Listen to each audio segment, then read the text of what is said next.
Hello friends, നമുക്കൊരു തേങ്ങാമുറി വരച്ചാലോ? ആദ്യം ഒരു വട്ടം വരക്കാം. വട്ടത്തിന് അത്ര പെർഫെക്ഷനൊന്നും വേണ്ട, ഏകദേശം ഒരു ഓവൽ ഷേപ്പിൽ വരയ്ക്കാം. എന്നിട്ടിപ്പോൾ വരച്ചതിൻ്റെ ഉള്ളിൽ ഒരു വട്ടം കൂടി അതേപോലെ തന്നെ വരച്ചു കൊടുക്കാം. ഇനി ആ തേങ്ങാമുറീൻ്റെ ഷേപ്പ് കിട്ടാനായിട്ട് നമുക്കൊരു സൈഡിൽ നിന്ന് പോലെ മറ്റേ സൈഡിലേക്ക് യോജിപ്പിച്ച് കൊടുക്കാം. ഇപ്പോൾ നമ്മൾ ഔട്ട്ലൈൻ ഇട്ട് കഴിഞ്ഞു. ഇനി നമുക്ക് പെയിൻറ്റ് കൊടുക്കാം.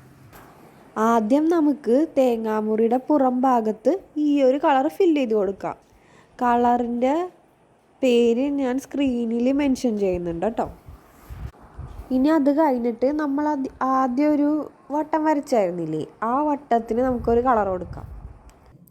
പിന്നെ ഒരു കാര്യം, നിങ്ങൾ വരക്കാനിരിക്കുമ്പോൾ ഒരു റെഫറൻസ് പിക്ചർ എടുത്തിട്ട് പിന്നെ എൻ്റെ വീഡിയോയും കൂടി കണ്ടിട്ട് വരക്കാതിരിക്കുക.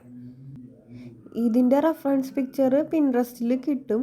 അല്ലെങ്കിൽ നിങ്ങൾ എൻ്റെ തന്നെ ആദ്യം കാണിച്ച ഫോട്ടോ നിങ്ങൾക്ക് സ്ക്രീൻഷോട്ട് എടുത്തിട്ട് പിന്നെ ഈ വീഡിയോൻ്റെ കൂടെ തന്നെ ഒപ്പം വരക്കാൻ നോക്കുക.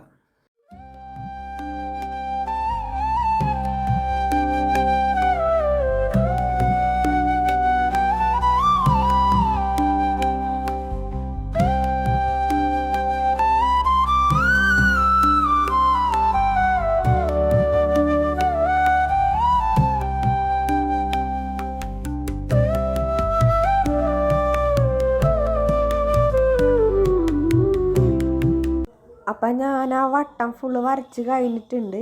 ഇനി നമുക്ക് താഴെ ആ തേങ്ങാമുറിയുടെ താഴെ ഭാഗത്ത് നമ്മൾ ഓൾറെഡി പെയിൻ്റ് അടിച്ച് വെച്ചിട്ടുണ്ടായിരുന്നല്ലോ, അവിടെ ഈ സെയിം കളർ വെച്ചിട്ട് തന്നെ ലൈൻസ് ഇട്ട് കൊടുക്കാം. അത് കഴിഞ്ഞിട്ട് പിന്നെ ഈ തേങ്ങാമുറി ഒരു സർഫസിൽ ഇങ്ങനെ കുത്തിയിരിക്കണല്ലേ വെച്ചേക്കണല്ലേ നമ്മൾ. അപ്പോൾ ആ താഴ്ഭാഗം ഉണ്ടല്ലോ, ആ കുത്തി വെച്ചേക്കണതിൻ്റെ ആ താഴ്ഭാഗത്ത് കുറച്ച് ഷാഡോ വരുന്നുണ്ട്. അപ്പം നമ്മൾ അവിടെ കുറച്ചൊന്ന് ബ്ലാക്ക് വെച്ചിട്ട് ഒന്ന് ബ്ലെൻഡ് ചെയ്ത് കൊടുക്കണം. അത് കഴിഞ്ഞ് നമ്മൾ നേരത്തെ വരച്ച ലൈൻ ഉണ്ടല്ലോ, അവിടെയും കൂടി ഞാൻ ഈ ബ്ലാക്ക് ചെറുതായിട്ടൊന്ന് ടച്ച് ചെയ്ത് കൊടുക്കുന്നുണ്ട്, അധികം വേണ്ട. ജസ്റ്റ് ആ നേരത്തെ വരച്ചേക്കണതിൻ്റെ ഒരു സൈഡ് മാത്രം ജസ്റ്റ് ഒന്ന് ടച്ച് ചെയ്ത് കൊടുക്കാനുണ്ട്. പിന്നെ അത് കഴിഞ്ഞിട്ട് ഞാൻ നാരുണ്ടാവുമല്ലോ അതിൻ്റെ പുറത്ത്, നാര് വരച്ചു കൊടുക്കാനുണ്ട്. നമ്മളൊരു തേങ്ങ എടുത്ത് നോക്കിയിട്ടുണ്ടെങ്കിൽ കാണാൻ പറ്റും അതിൻ്റെ നാര് ഏത് ഡയറക്ഷനിലേക്കാണ് പോയേക്കണത്. അപ്പോൾ അത് നോക്കിയിട്ട് അതേ ഡയറക്ഷനിലേക്ക് വരക്കുന്നതാണ് കുറച്ച് നല്ലത്. ഞാൻ പക്ഷേ റാൻഡമായിട്ട് ജസ്റ്റ് വരച്ചേക്കണതാണ് കേട്ടോ. കറക്റ്റ് നിങ്ങൾ എടുക്കുന്ന റെഫറൻസ് പിക്ചറിൽ എങ്ങനെയാണോ അതുപോലെ തന്നെ വരക്കുക.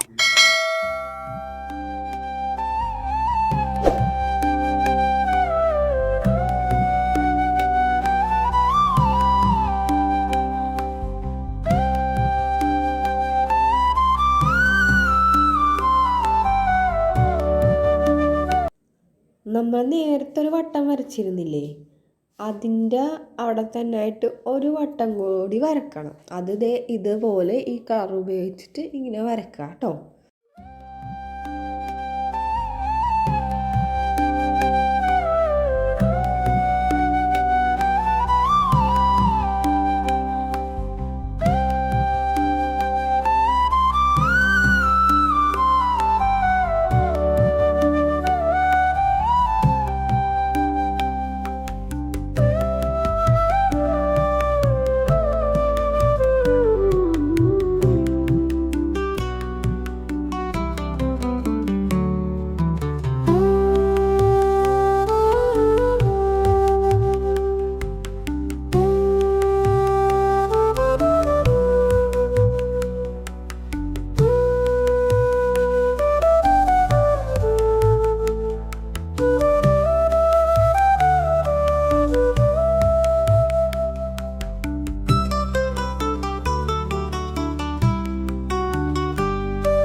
ഇനി നമുക്ക് തേങ്ങാമുറിയുടെ ഉൾഭാഗം, ആ തേങ്ങ ഇരിക്കുന്ന ഉൾഭാഗം പെയിൻറ്റ് ചെയ്യാം. അതിനായിട്ട് ഈ കളർ എടുത്തിട്ട് ഇതുപോലെ ഒരു സൈഡ് മാത്രം ജസ്റ്റ് ഒന്ന് പെയിൻറ്റ് ചെയ്യാം. പിന്നെ ആ കളറിലേക്ക് കുറച്ച് വൈറ്റ് ചേർത്തിട്ട് വീണ്ടും അവിടെ തന്നെ ആ താഴ്ഭാഗത്ത് തന്നെ പെയിൻറ്റ് കൊടുക്കാം. അതായത് താഴേന്ന് മുകളിലേക്ക് വരുന്തോറും ലൈറ്റാക്കിയിട്ട് കൊണ്ടുവരണം, അതാണ് ഉദ്ദേശിക്കുന്നത്. മേൾഭാഗത്തായിരിക്കും ലൈറ്റ് അടിക്കുന്നത്, ഹൈലേഷൻ വരുന്ന ഭാഗം അവിടെ ആയിരിക്കും. അപ്പോൾ അവിടെ ലൈറ്റ് അടിക്കുന്നത് കൊണ്ട് തന്നെ വൈറ്റ് കളർ കൂടുതൽ കൊടുക്കും, താഴെ ഗ്രേ കളറിൽ നിന്ന് തുടങ്ങും. അങ്ങനെയാണ് കേട്ടോ.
നമ്മളിപ്പോൾ ഒരു തേങ്ങ വെട്ടുമ്പോൾ, അതായത് തേങ്ങ വെട്ടി രണ്ടാക്കി എടുക്കുമ്പോഴത്തേക്കും ആ തേങ്ങാമുറി അത്ര പെർഫെക്ഷനിലൊന്നും ആയിരിക്കില്ലല്ലോ കിട്ടുന്നത്. ചില ഭാഗങ്ങളിങ്ങനെ പൊങ്ങിയും താഴ്ന്നൊക്കെ ഇരിക്കുമല്ലോ. അപ്പോൾ ആ ഭാഗം കാണിക്കാൻ വേണ്ടിയിട്ടാണ് ഈ ഗ്രേയും വൈറ്റും കൊടുക്കുന്നത്. അപ്പോൾ നിങ്ങളെടുക്കുന്ന പിക്ചറിൽ അങ്ങനെ അത് കാണിക്കുന്നുണ്ടെങ്കിൽ അതുപോലെ തന്നെ കറക്റ്റായിട്ട് ഇതുപോലെ കൊടുക്കുക. പിന്നെ അത് കഴിഞ്ഞിട്ട് ഈ തേങ്ങ നമ്മളൊരു സർഫസിൽ ഇരിക്കുമല്ലേ, അപ്പോൾ നമ്മൾ സൺലൈറ്റ് അടിക്കുമല്ലോ. അപ്പോൾ സൺലൈറ്റ് അടിക്കുന്നതിൻ്റെ ഓപ്പോസിറ്റ് സൈഡിൽ അതിൻ്റെ ഷാഡോയും അടിക്കും. അപ്പോൾ ഷാഡോയും കൂടി വരക്കുവാണെങ്കിൽ നമുക്ക് കുറച്ചും കൂടി ഒരു ഒറിജിനാലിറ്റി ഒക്കെ തോന്നും. ഞാനിപ്പോൾ ഷാഡോ വരക്കുന്നില്ല, ഷാഡോ നമുക്ക് വേറൊരു വീഡിയോയിൽ വരക്കാം എന്തായാലും. പിന്നെ നമ്മൾ നേരത്തെ വരച്ച വട്ടത്തിൽ ചില ഭാഗങ്ങളിൽ ബ്ലാക്ക് കളർ കൊടുക്കുന്നുണ്ട്. അതിൻ്റെ റെഫറൻസ് പിക്ചർ അനുസരിച്ച് അവിടെയൊക്കെ നല്ല ഡാർക്ക് ഷെയ്ഡ് വരുന്നുണ്ട്, അപ്പോൾ അവിടെ ബ്ലാക്ക് കൊടുക്കുന്നുണ്ട്. അപ്പോൾ അത്രേ ഉള്ളൂ. നിങ്ങൾ വരച്ച് നോക്കിയിട്ട് സക്സസ് ആയിട്ടുണ്ടെങ്കിൽ എന്തായാലും കമ്മ്യൂണിറ്റിയിൽ ഷെയർ ചെയ്യണം. അപ്പോൾ നമുക്ക് ഇതിലൊരു അടിപൊളി വീഡിയോ ആയിട്ട് വീണ്ടും കാണാം.